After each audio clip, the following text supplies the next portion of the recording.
Bună, dragilor, și bine ați venit la o nouă citire. De această dată vreau să văd ce mesaje are tarotul pentru tine, pentru casă, în curând în viitor, ce nu știi pe neașteptate și ce o să te mire.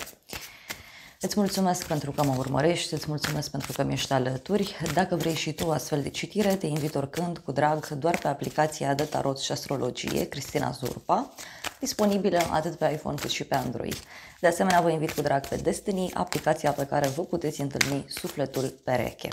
Aveți acolo compatibilități foarte amănânțite între voi și ceilalți utilizatori.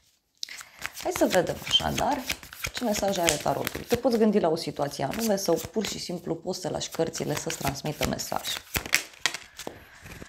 Bun, a început citirea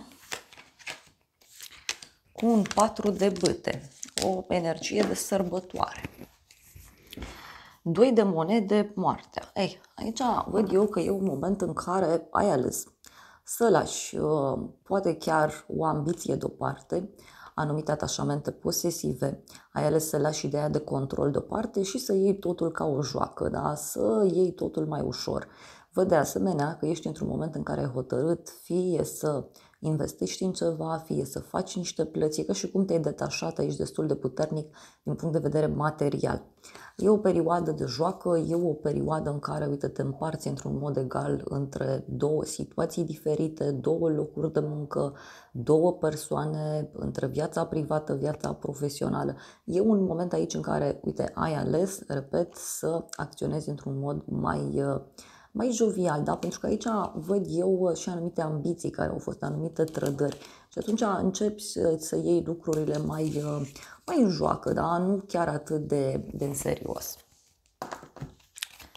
4 de bâte pentru tine. E o perioadă în care te bucuri de tot ceea ce ai în jurul tău, posibil o petrecere la care ești invitat sau o zi de naștere, o nuntă, o logodnă, un botez, ceva e aici. Însă pentru tine mai văd că este și o perioadă în care te bucuri pur și simplu de tot ceea ce ai în jurul tău. Poate chiar relația cu partenerul este bună, relația cu membrii familiei, relația cu prietenii. Aici ceva începe să arate într-un anumit mod. Bun, hai să vedem 4 de bâte ce spune. 6 de monede. 6 de monede, pajul de monede. Aici poate să fie și un moment în care fie înveți ceva, pentru unii poate să fie și o reușită legată de un examen sau poate avea legătură și cu un nou proiect pe care vrei să-l pui în desfășurare. Văd aici ceva legat de sfera financiară, ceva legat de bani. Pentru alții dintre voi putem să discutăm și despre o perioadă în care lucrurile încep să se miște într-o anumită direcție, într-o direcție mult mai potrivită. Dar ce mi se mai pare mie interesant e faptul că te afli și într-o perioadă în care studiezi foarte bine. Fie un nou loc de muncă, fie studiezi foarte bine venitul tău, banii pe care i-ai reușești să îi împarți cumva într-un mod favorabil. Și ce mai văd aici, un cadou pe care îl faci cuiva sau cineva care îți face un cadou. La bază, uite, avem luna, deci este și o oarecare teamă de necunoscut, dar aici cred eu că este vorba despre prea multă gândire sau este vorba despre prea multă răceală. Ți se cere să-ți asculți mai mult emoțiile, pentru că este o perioadă în care oricum lucrurile nu sunt clare. Pentru casa ta avem regele de monede, o conexiune cu zodie de pământ, Taur, Fecioară, Capricorn. Pentru casa ta văd energia unui personaj pe care te poți baza. Este un bărbat mai tradiționalist, mai încăpățânat din fire, dar în egală măsură poate să fie și un bărbat stabil din punct de vedere material, un bărbat care știe foarte bine să managerieze banii. Mai poate aici să fie și că sunteți într-o perioadă în care aveți acest om care are un rol foarte important în viața voastră. Poate să fie un prieten, poate să fie partenerul, cineva din familie. Hai să vedem despre ce e vorba. Și a ieșit așa. Avem 6 de spade, lumea, da? O legătură, uite, cu ideea de străinătate, ideea de drum. Poate să fie și o călătorie pe care o faci cu persoana aceasta, mai poate să fie și că îți vine în vizită acest om. Mai văd, bineînțeles, și conexiune cu zodii fixe, Taur, Leu, Scorpion, Vărsător. Poate persoana aceasta se află într-o perioadă de schimbare a vieții sale, schimbă locul, schimbă jobul, schimbă casa, poate să fie și o persoană care călătorește mult, dar pentru alții simte aici că e vorba de cineva care a finalizat o etapă în viața sa, a finalizat ceva karmic.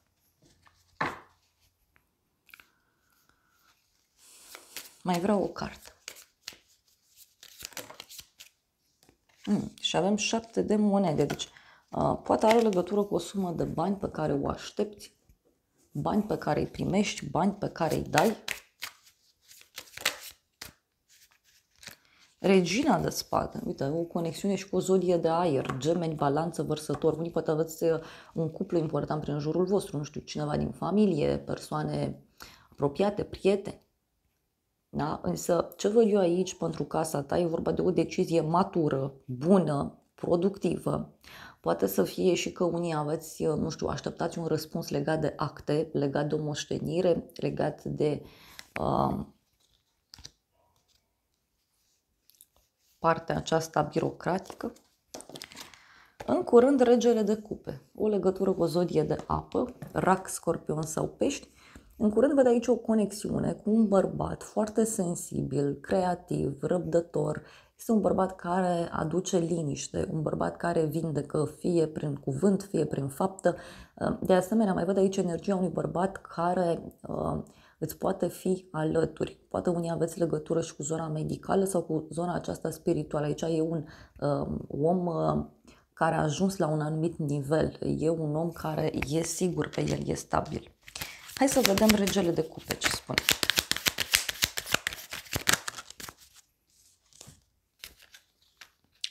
Avem 10 de cupe, 3 de monede. Uite, poate să fie o veste bună pe care o primești în curând legată de o ședință, de o adunare de oameni. Poate să fie și o veste bună legată de o poveste de iubire, poate o veste bună legată de un examen. Cineva care rezolvă un anumit lucru. Și uite, are legătură cu trecutul.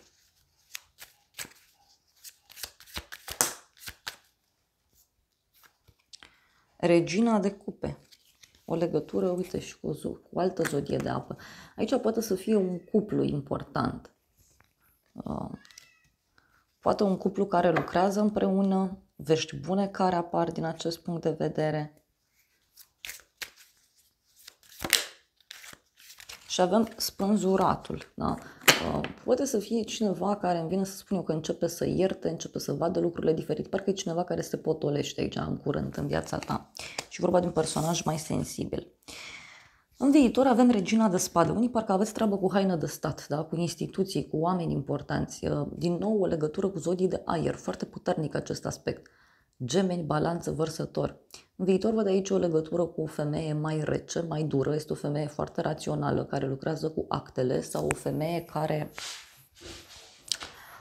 e mai ascuțită la limbă, e mai dură așa în modul său de a se comporta. Nu e neapărat o femeie rea, poate să fie și o femeie singură aici sau o femeie care, știu eu, a suferit la viața sa.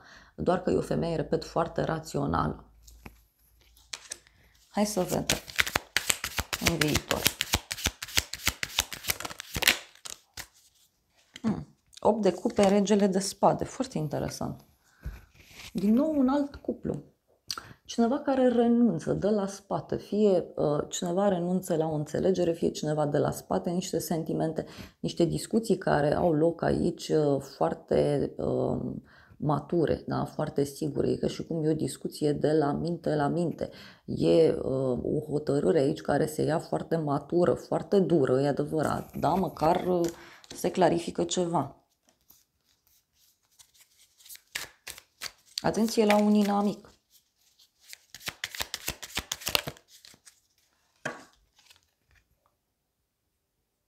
Nouă de cupe. Multă împlinire, multă bucurie pe care o văd eu aici. Deci o veste care ți aduce liniște, care ți aduce pace.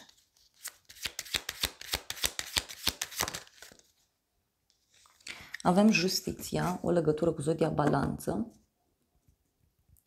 O hotărâre importantă. Da? E o hotărâre legată de acte, e o hotărâre legată de sufletul tău. Ce nu știi tu, regele de spade? Un inamic pe la orizont, da? E un personaj aici mai rațional din fire, e un personaj care e inteligent, are niște planuri bine puse la punct, are niște strategii foarte bine puse la punct. E ceva legat de o persoană suspusă sau e ceva legat de o persoană care știe foarte bine ce își dorește. E vorba de o persoană care reacționează într-un mod destul de ciudat. Tot regele de spade poate să reprezinte și un inamic sau o haină de stat, da? Poate e cineva cu uniformă. Ce nu știi tu? Temperanța 9 de bâte, o legătură cu zodia Săgetător. Aici, ce nu știi tu? Poate să fie și că omul ăsta este teamă. Da? E un personaj în jurul tău căruia este teamă. Și atunci fie amână ceva, fie este o persoană care stă și cântărește în secret anumite informații, stă și cântărește în secret o anumită situație. Un personaj foarte echilibrat. Și avem 4 de bâte, 7 de bâte. Cineva care așteaptă să te întâlnească. Uite, parcă e cineva care face ceva în secret. Cineva care uneltește ceva, fără ca tu să știi. Dar pentru unii simt aici că e vorba de acest rege de spade căruia cam este teamă de o schimbare. Totuși eu văd aici o reușită, văd realizare, văd faptul că omul acesta e nevoit în acest moment să-și învingă o teamă. Poate vrea să te invită persoana asta, nu știu, la o petrecere, la o întâlnire undeva în oraș. Însă omul ăsta regretă. Uite, avem 5 de cupe, cavalerul de cupe. Deci cineva aici care regretă în legătură cu dragostea. Fie regretă că nu a reușit să se apropie de tine, fie persoana asta regretă foarte mult faptul că nu ți este alături. Poate persoana asta regretă ceva ce a făcut sau ceva ce n-a făcut în legătură cu tine. Ideea este că are niște regrete în dragoste. E un personaj aici sau e un bărbat rănit, care suferă. Cavalerul de bâte. Deci cuiva îi pare rău. Ia să vedem. Uite, întrebăm tarotul ăsta. Să vedem. Ce nu știi tu? Ce clarificări primim? Ce cu omul ăsta?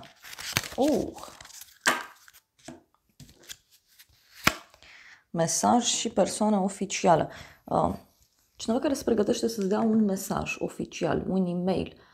Unii, poate știu eu, aveți pe cineva în jurul vostru care se pregătește să vă vină în vizită. Poate pentru unii e și ceva legat de un personaj oficial. Cineva care are probleme cu legea mai poate să fie. Avem o femeie privilegiată. Avem îmbogățiri, da? Sănătate, stare de bine. Poate cineva care îți pregătește aici o surpriză, cineva care, poate știu eu, acestui om poate este teamă să se apropie de tine dacă ești femeie. Dar mai văd aici și o femeie care poate să fie privilegiată din punct de vedere financiar. Ce nu știi tu?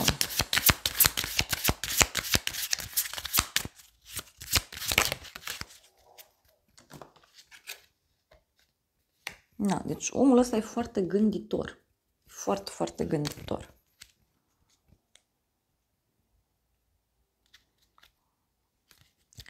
Are niște așteptări persoana asta. Uite, e vorba de un personaj foarte stabil financiar. Cineva care e respectat în comunitate. Cineva care are tot ce-i trebuie. Pe neașteptate, 3 de cupe. Pe neașteptate, o bucurie mică. O întâlnire cu niște persoane foarte dragi. Poate să fie și o atmosferă bună la locul de muncă sau, pe neașteptate, poate să fie și o bucurie mică pe care o ai în legătură cu dragostea. Da? Uite, unii parcă vă întâlniți aici cu niște prieteni, cu niște persoane dragi. Hai să vedem. 3 de cupe.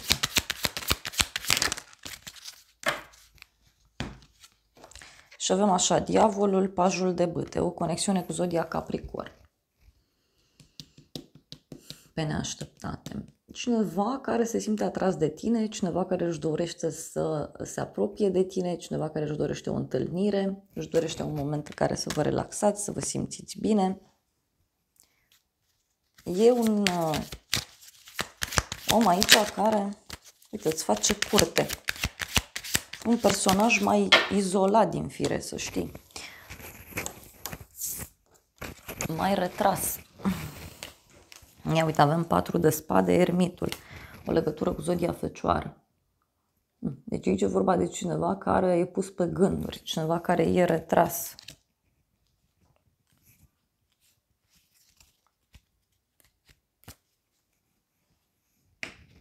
Nu știe ce să facă. Pe neașteptate, uite, onoruri mari, da? Vești bune. Și avem disperare. Poate e vorba de o persoană disperată, care are niște probleme și care vine către tine și îți spune tot felul de vorbe dulce, spune tot felul de vorbe frumoase, doar poate reușește să obțină ceva. Uite, avem un noroc mare, sărăcie. Poate e cineva care se află la o limită, cineva care, uite, încearcă să te impresioneze. Să te impresioneze, fie pentru a veni în casa ta, fie cineva încearcă să te impresioneze aici în legătură cu o casă, cu o instituție, în legătură cu ideea de familie. Dar atenție că e vorba de o persoană falsă.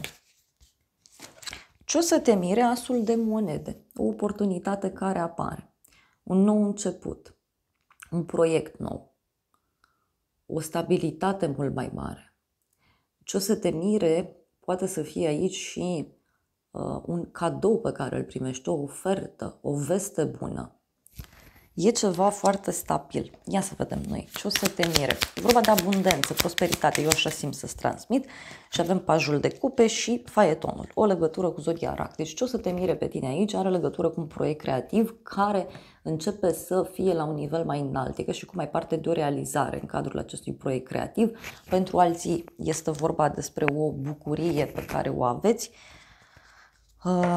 legată de un drum. Uite, avem 3 de cupe, 6 de bâte. Aici o să rămâi foarte surprins de felul în care ești privit, de felul în care te simți.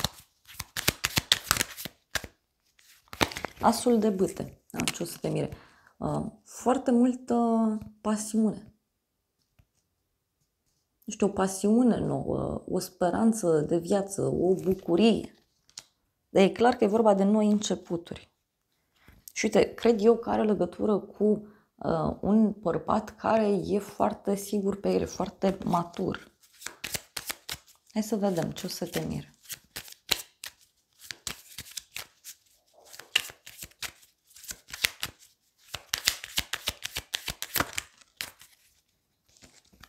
Opt de bâte.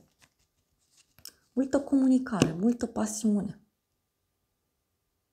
Ce o să te mire?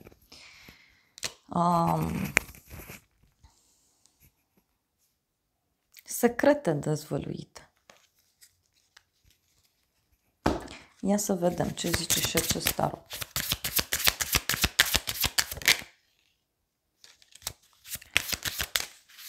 Ce o să te mire? Cineva care îți dă niște mesaje, da? E un mesaj de îngrijorare.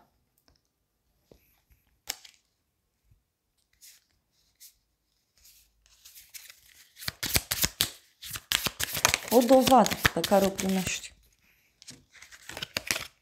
Și avem așa, sănătate precară și sărăcie. Ce o să te mire?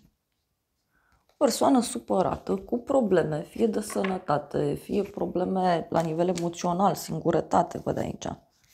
E cineva care se îngrijorează. Poate o persoană care îți propune ceva din punct de vedere financiar. Da. Și ce o să te mai mire aici? E cineva care se îngrijorează în legătură cu o schimbare, un drum, o mutare.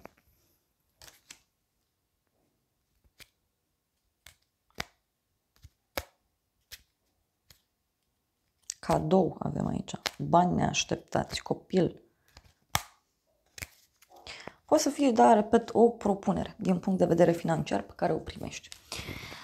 sau un proiect care începe să funcționeze mult mai bine. Dragilor, acestea au fost previziunile de această dată. Eu vă mulțumesc pentru prezență, vă îmbrățișez cu drag, sper din suflet să vă fie de folos informațiile și să ne revedem cu bine și data viitoare. Eu vă doresc să aveți parte de o zi sau de o seară cât mai frumoasă.